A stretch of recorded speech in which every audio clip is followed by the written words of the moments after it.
अगर मैं कहूं कि हर बिल एक्ट नहीं होता, हर एक्ट ऑर्डिनेंस नहीं बनता, हर एक्ट के रूल्स नहीं होते और हर बॉडी की रेगुलेशन हो, ये बिल्कुल जरूरी नहीं। तो इस स्टेटमेंट में आपको कितना कुछ समझ में आया? अगर कुछ भी समझ में नहीं आया ना तो भी कोई प्रॉब्लम नहीं है, क्योंकि हर चीज पता होना जरूरी नहीं है। What actually matters is your willingness to learn.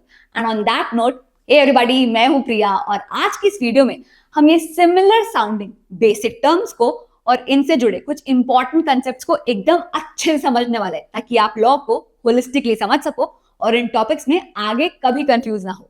चलिए इस वीडियो को स्टार्ट करते हैं। चलिए इस वीडियो की शुरुआत करते हैं एक बहुत ही इंपॉर्टेंट क्वेश्चन से कि हमारी जो गवर्नमेंट है वो कैसे फंक्शन करती है। एक एग्जांपल देके समझिए तो समझिए कि जैसे हमारी बॉडी को प्रॉपर्ली फंक्शन करने के लिए डिफरेंट ऑर्गन्स की जरूरत पड़ती है, वैसे ही गवर्नमेंट के भी 3 ऑर्गन्स होते हैं। पहला है लेजिस्लेटिव, जिसका क्या काम है? लॉज बनाना। फिर है एग्जीक्यूटिव, जिनका काम है इन लॉज को इंप्लीमेंट करना। और फिर है जुडिशरी, जो ये देखते हैं कि ये जो लॉज है क्या ये वैलिड है या नहीं, इन्हें इंटरप्रेट करने का काम करते हैं, एटसेट्रा। अब क्या इंडिया में ये डिवीजन ऑफ पावर है? जी हाँ है। जैसे कि लेजिस्लेटिव को पार्लियामेंट संभालती है, एग्जीक्यूटिव के हेड है हमारे प्रेसिडेंट और जुडिशरी को कोर्ट संभालती है। अब अगर आपने सिविक्स पढ़ा ना तो ये सारी इंफॉर्मेशन आपको पता ही थी। चलिए थोड़ा लेवल अप करते हैं। तो आपने ध्यान दिया होगा कि जो डिवीजन ऑफ पावर है ना, ये हॉरिजॉन्टल लेवल पर है। मतलब क्या हुआ? ये तीनों ही ऑर्गन्स इक्वल फुटिंग पर है, ये इक्वली इंपॉर्टेंट है। और इस डिवीजन ऑफ पावर का टेक्निकल टर्म है सेपरेशन ऑफ पावर, जो कि बहुत इंपॉर्टेंट कंसेप्ट है और समझना बहुत जरूरी है आगे सारी चीजें क्लियर करने के लिए। तो चलिए थोड़ा सा टाइम देखिए, इसे समझते हैं, बहुत जल्दी समझाती हूँ मैं आपको। तो वैसे तो सेपरेशन ऑफ पावर के बारे में और भी लोगों ने बात की है, जैसे एरिस्टोटल हो गए, लॉक हो गए, लेकिन सेपरेशन ऑफ पावर इस टर्म के कॉइनेज का क्रेडिट, इसके मॉडर्न फॉर्मुलेशन का क्रेडिट जाता है French social and political philosopher Montesquieu को। आपको पता है इन्होंने ना एक बुक भी लिखी है जिसका नाम है स्पिरिट ऑफ लॉज, और ये बुक इतनी इंपॉर्टेंट है कि ये लॉ, पॉलिटिकल थ्योरी और जुरिस्प्रूडेंस के one of the finest and greatest published work में से एक है। मैं आपको तो एग्जांपल भी देती हूँ।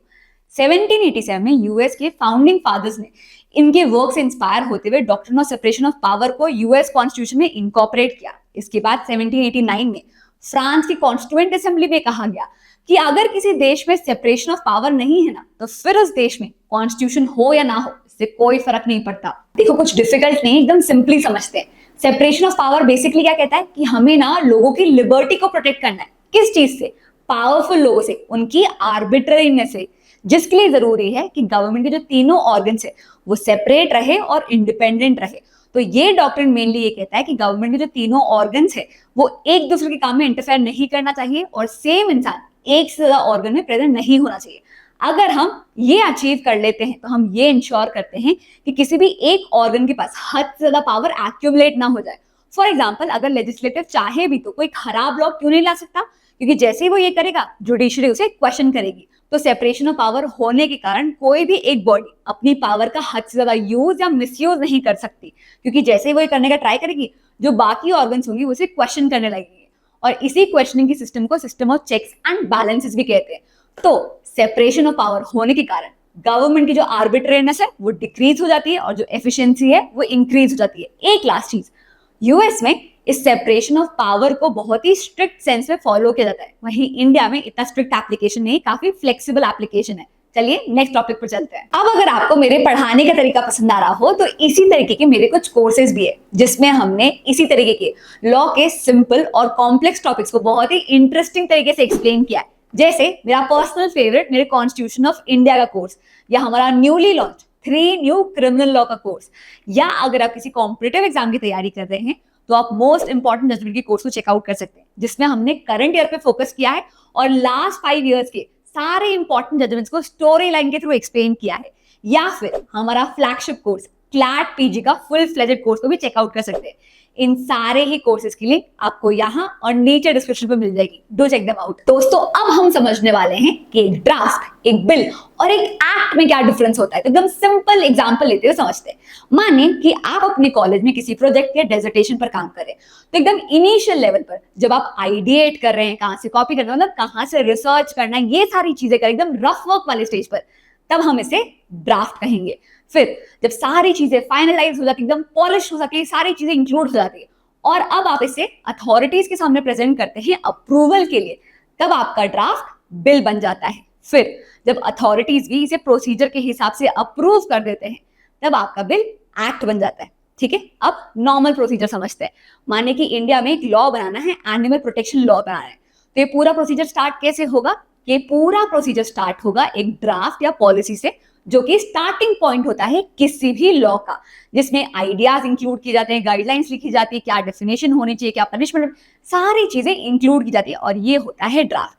फिर जब इस ड्राफ्ट को आप पार्लियामेंट के किसी भी हाउस के सामने प्रेजेंट करते हो, जहां पर इस पर डिस्कशन होता है, डिबेट होती है, वोटिंग ली जाती है, मतलब जब अपने ड्राफ्ट को किसी भी लेजिस्लेटिव बॉडी के सामने प्रेजेंट करते हो अप्रूवल के लिए, तब आपका ड्राफ्ट बिल बन जाता है। फिर जब पार्लियामेंट के दोनों हाउसेस से ये बिल अप्रूव हो जाता है, तब ये थर्ड स्टेज पर जाता है, प्रेसिडेंट के पास जाता है अप्रूवल के लिए।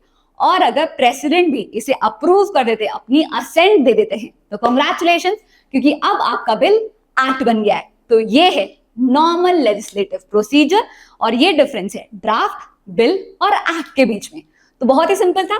अब हम टेक्निकलिटी समझते हैं। फॉर एग्जाम्पल, पहली टेक्निकलिटी की बात करते हैं कि अगर आपका बिल इस स्टेज पर अटक गया है कि पार्लियामेंट की एक हाउस से तो अप्रूवल मिल गया है, लेकिन दूसरे हाउस से नहीं मिल रहा है, तब क्या होगा? तो प्रेसिडेंट अपनी पावर का इस्तेमाल करते हुए जॉइंट पार्लियामेंट सेशन बैठाएंगे, दोनों हाउसेस को साथ में बैठाएंगे डेडलॉक क्लियर करने के लिए।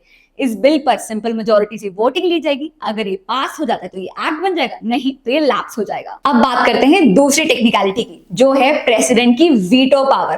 तो आपने देखा होगा कि बिल को अप्रूव करने की फाइनल अथॉरिटी किसके पास है? प्रेसिडेंट के पास है। तो इस स्टेज पर प्रेसिडेंट एक बहुत इंपॉर्टेंट रोल प्ले कर रहे होते हैं, जिसमें अगर लेजिस्लेचर हड़बड़ी में या फिर वोट बैंक पॉलिटिक्स के चक्कर में कोई ऐसा लॉ लाना चाहती है जो सोसाइटी के लिए बेनिफिशियल नहीं होने वाला है, डेट्रीमेंटल होने वाला है, तो प्रेसिडेंट अपनी वीटो पावर का इस्तेमाल करते हुए तीन चीजें कर सकते हैं। तो सबसे पहला है एब्सोल्यूट वीटो। इसमें प्रेसिडेंट के पास पावर होती है कि वो बिल को रिजेक्ट कर सकते हैं, अपना असेंट विदहोल्ड कर सकते हैं।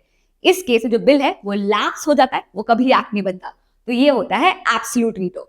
दूसरा होता है सस्पेंसिव वीटो। इसमें जो प्रेसिडेंट है वो उस बिल को रिकंसिडरेशन के लिए फिर से हाउसेस के पास भेजते हैं कि कुछ अमेंडमेंट करो, रिकंसिडर करो। इसमें आपको एक चीज समझनी है कि अगर प्रेसिडेंट ने हाउसेस के पास फिर से भेजा रिकंसिडरेशन के लिए, अब ये हाउसेस के ऊपर है कि उन्हें अमेंडमेंट करने हैं, नहीं करने, कंसिडरेशन करना, नहीं करना है। अब अगर हाउसेस ने फिर से भेजा, भले ही कोई चेंज नहीं किया हो, तो अब ना प्रेसिडेंट अपना वीटो पावर इस्तेमाल नहीं कर सकते।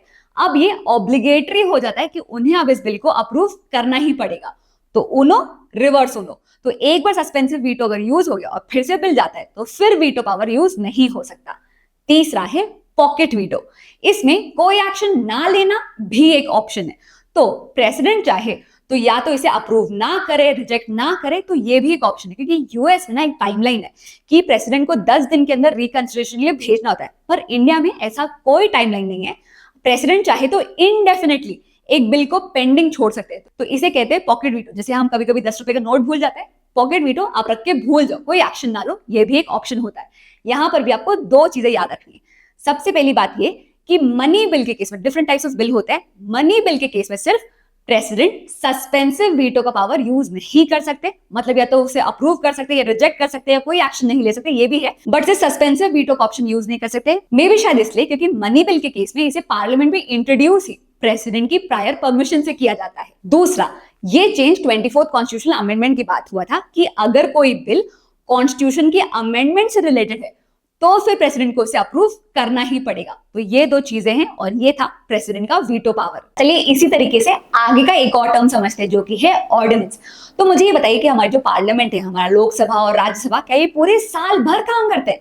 तो ऐसा ना कहीं लिखा नहीं गया, लेकिन नॉर्मली ट्रेडिशनली पार्लियामेंट के साल भर में 3 सेशंस होते हैं, बजट सेशन, मॉनसून सेशन और विंटर सेशन। जरूरत पड़ने पर इन सेशंस को आगे पीछे भी किया जा सकता है। बस एक रूल फॉलो करना होता है कि पार्लियामेंट के किन्हीं भी 2 सेशन के बीच में 6 महीने से ज्यादा का गैप नहीं हो सकता।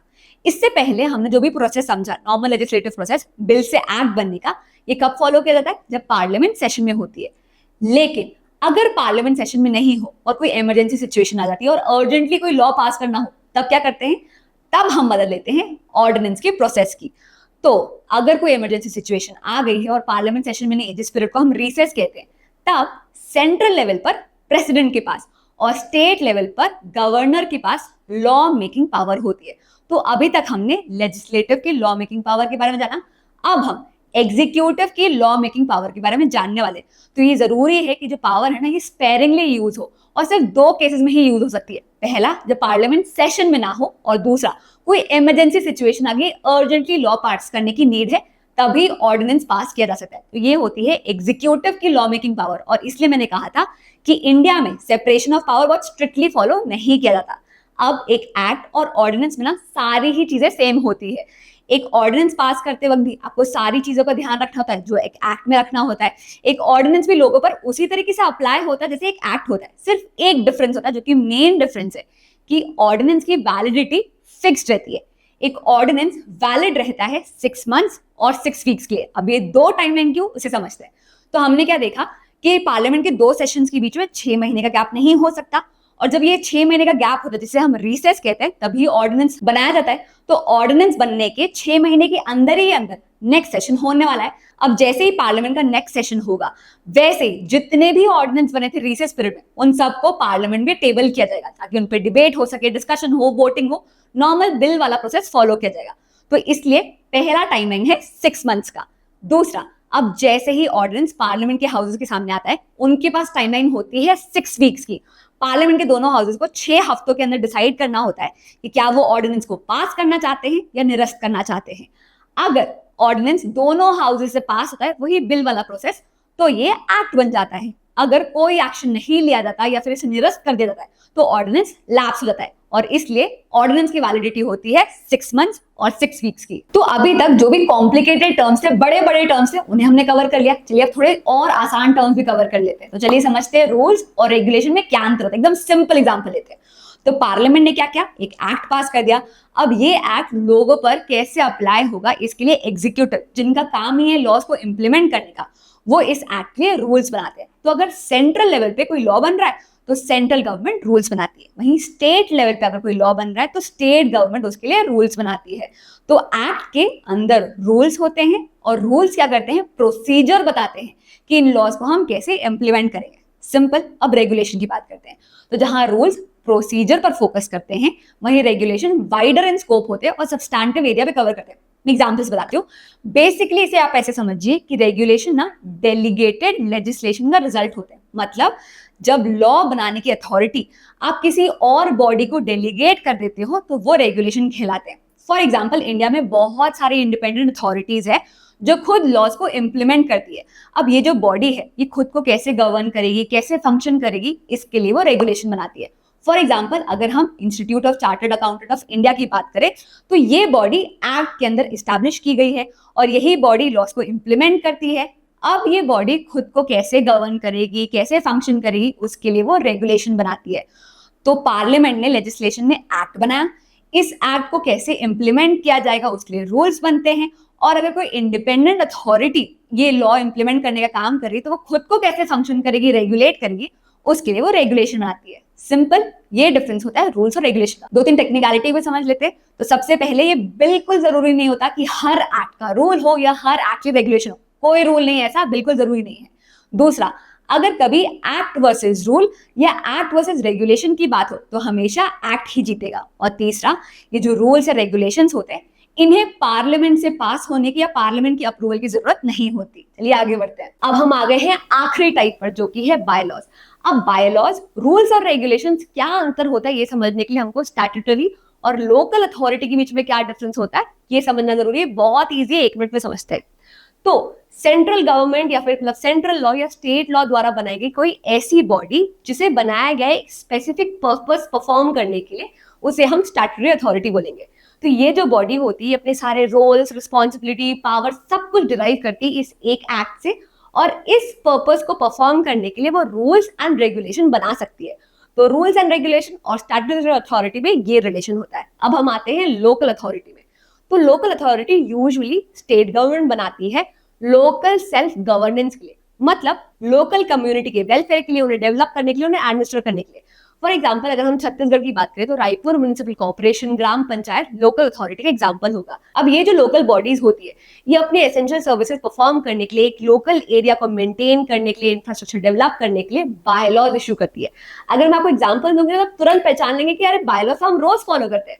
फॉर एग्जाम्पल वेस्ट सेग्रीगेशन के लिए इशू किया गया बाय लॉ कि गीला कचरा सूखा कचरा आपको अलग रखना है, रात को 10 बजे से लेकर सुबह 6 बजे तक लाउड म्यूजिक नहीं प्ले हो सकता, ये सब कुछ बाय लॉ है। सबसे कॉमन एग्जाम्पल होता है कोऑपरेटिव सोसाइटी या हाउसिंग सोसाइटी द्वारा इशू किए गए बायलॉज कि आप फ्लैट रेंट पर किसको दे सकते हो, इस सोसाइटी में क्या क्या फंक्शन परफॉर्म किए जा सकते हैं एक्सेट्रा। यहाँ पर एक बात आपको ध्यान रखनी है कि कोई भी कॉलोनी, कोई भी हाउसिंग सोसाइटी आपके पेट्स को एसेंशियल सर्विसेज जैसे लिफ्ट यूज करने के लिए रेस्ट्रिक्ट या प्रोहिबिट नहीं कर सकते। Animal welfare board of India हो गया, डिफरेंट कोर्ट ने डिफरेंट रूलिंग देते हुए ये कहा है कि पेट ना फैमिली मेंबर्स जैसे होते हैं, तो उन्हें आप essential services, common facilities use करने के लिए मना नहीं कर सकते। अगर कोई भी कॉलोनी ऐसा बायलॉ निकालती है तो आप उसे कोर्ट में चैलेंज जरूर कर सकते हैं। बस ये इंश्योर करना है कि जब भी आप राइट डिमांड कर रहे हो तो आप ड्यूटी परफॉर्म कर रहे हो कि नहीं, ये आपको इंश्योर करना है। फॉर एग्जाम्पल आपको कॉमन सेंस यूज करना है कि जो आपका पेट है वो कॉमन फैसिलिटीज को गंदा ना करे, वो लीश में रहे, ये सारी चीजें। तो ये होता है बायलॉज। तो दोस्तों ये था आज का वीडियो लॉ के कुछ बेसिक पर कंफ्यूजिंग टर्म्स के ऊपर। मुझे ना लॉ बहुत ज्यादा पसंद है और लॉ पढ़ाना तो और भी ज्यादा पसंद है। तो अगर आपको किसी भी टॉपिक पर कुछ भी कंफ्यूजन हो, चाहे वो सिंपल टॉपिक हो या कॉम्प्लेक्स टॉपिक हो, आपको बस कमेंट सेक्शन में बता देना and I will make a video on it. मैं उम्मीद करती हूँ कि आज की इस वीडियो में आपको कुछ नया सीखने को मिला हो। इस वीडियो टॉपिक पर रिलेटेड अगर आपको रिटन नोट्स चाहिए हो तो ब्लॉग की लिंक आपको नीचे डिस्क्रिप्शन पर मिल जाएगी। डू चेक इट आउट, बहुत अच्छा ब्लॉग लिखा हुआ है। That's it for now. See you in the next class. Bye bye.